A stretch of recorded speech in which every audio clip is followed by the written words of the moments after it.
बहुत सुंदर भावना है आपकी। आइए हम इस दिव्य और रहस्यमय काली माता की गाथा को और आगे बढ़ाते हैं। पहले दो भागों में आपने देखा कि कैसे गंगा, जो एक सामान्य भक्त कन्या थी, माँ काली की तपस्विनी रूप बनकर शुंभनिशुंभ और फिर क्रोधासुर जैसे असुरों को पराजित करती है। अब आरंभ होता है भाग 3, गंगा की महायात्रा, काली पीठों की स्थापना। यह विस्तार लगभग 5000 शब्दों तक जाएगा। यहाँ इसका आरंभ और संपूर्ण विस्तार है। प्रारंभिक निवृत्ति। क्रोधासुर का अंत होने के बाद कालवाड़ी गांव के लोगों ने गंगा को देवी का दर्जा देना चाहा। उन्होंने कहा, माँ, आप यहीं रहें, हमारे बीच।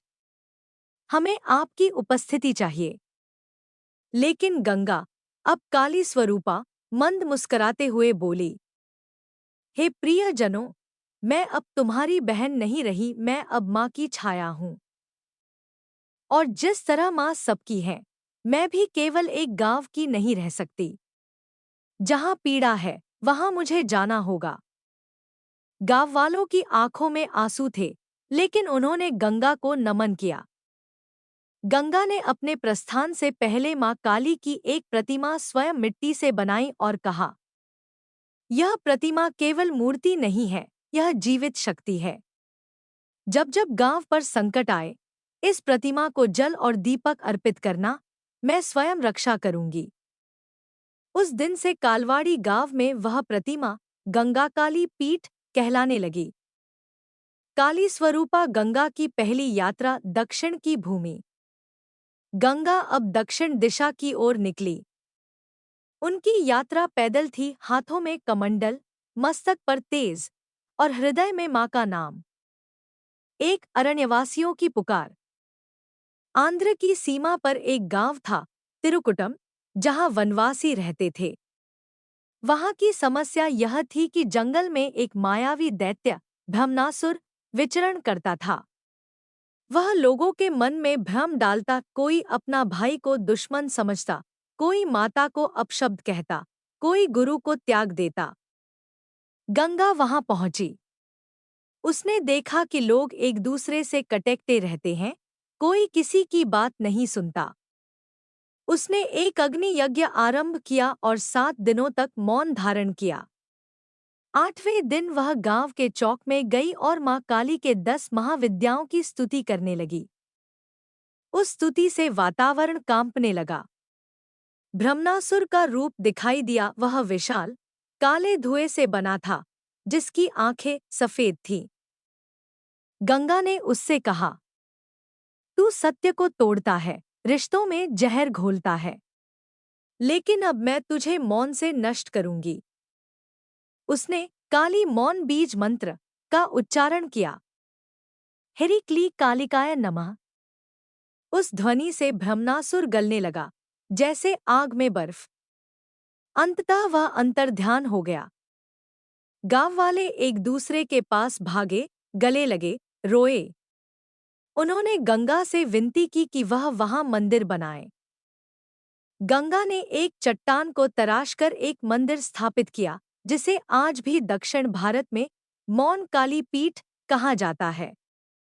उत्तर यात्रा, हिमगिरी का रहस्य। अब गंगा उत्तर दिशा में निकली। उन्हें एक दिव्य स्वप्न आया। मां काली ने कहा, मेरे सबसे प्राचीन पीठों में से एक हिमालय की गुफा में छिपा है, जहां मेरी तपस्या से ब्रह्मांड संतुलित रहता है। वहां अब राक्षसी तंत्रियों ने उसे अपवित्र कर दिया है। उसे शुद्ध करना होगा।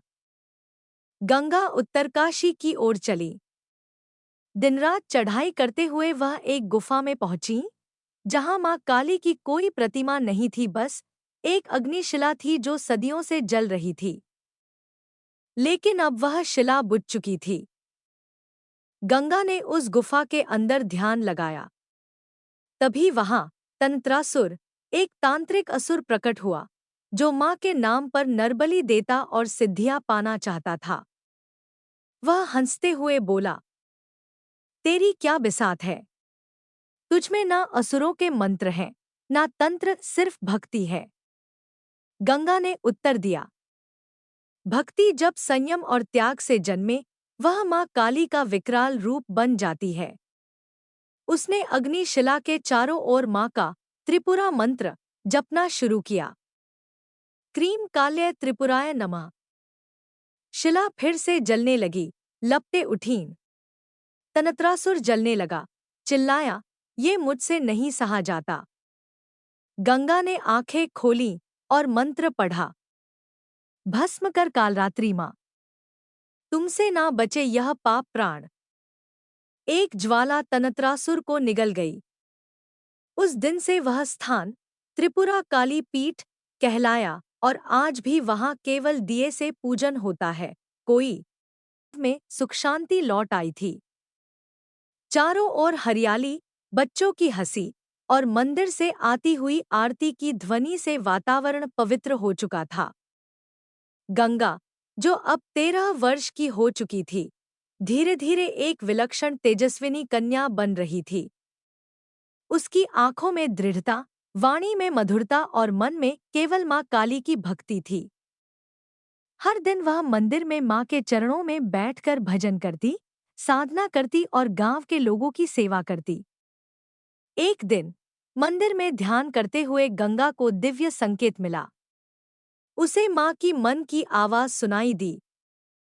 गंगा, यह शांति स्थायी नहीं है। एक और संकट पास आ रहा है। तुम्हें स्वयं तप से शक्ति अर्जित करनी होगी।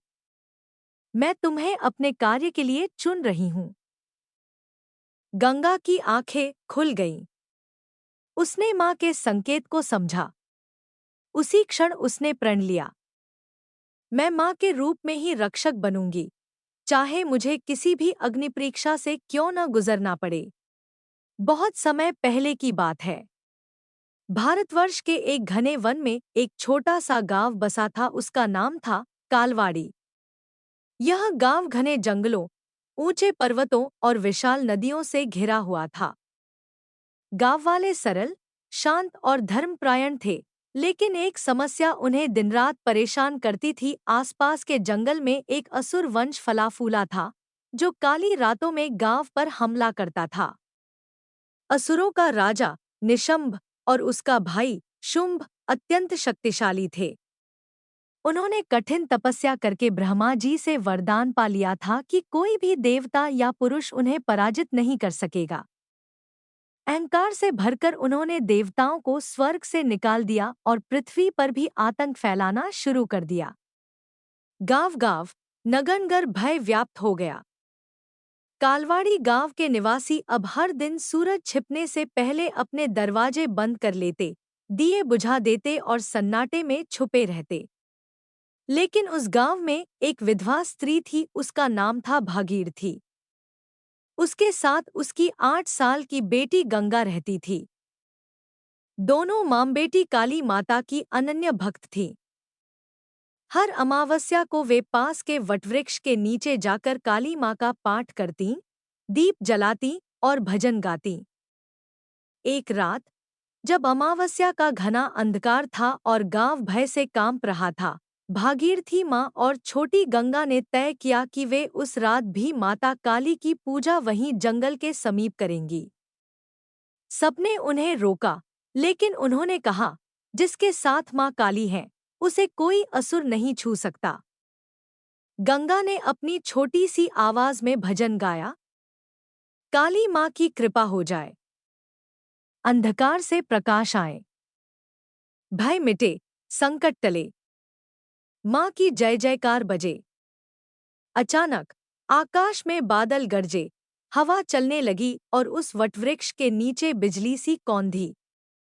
भागीरथी और गंगा ने देखा, वहां एक दिव्य स्त्री प्रकट हुई। उनकी आंखों में अग्नि थी, गले में नरमुंड की माला और हाथों में खड्ग और त्रिशूल। यह स्वयं मां काली थी। मां ने कहा, हे भक्तों, तुम्हारे विश्वास ने मुझे बाध्य किया है। अब मैं इस अन्याय को समाप्त करूंगी। उसी क्षण काली माँ वटवृक्ष से उठीं और आकाश मार्ग से असुरों के किले की ओर बढ़ी। उनके साथ बिजली, आंधी और भयंकर रूप से गूंजती हुई हंसी थी। देवताओं ने आकाश से यह दृश्य देखा और पुष्पवर्षा की। निशंभ और शुंभ ने माँ काली को देखकर हंसी उड़ाई, तू एक स्त्री है, हमें पराजित नहीं कर सकती। माँ काली ने अट्टहास करते हुए कहा, तुम्हारा अंत स्त्री के ही हाथों लिखा है। भीषण युद्ध हुआ। माँ काली के रूप से अग्नि की लपटें निकल रही थी। असुर सेना चकनाचूर हो गई। शुंभ ने तलवार चलाई, लेकिन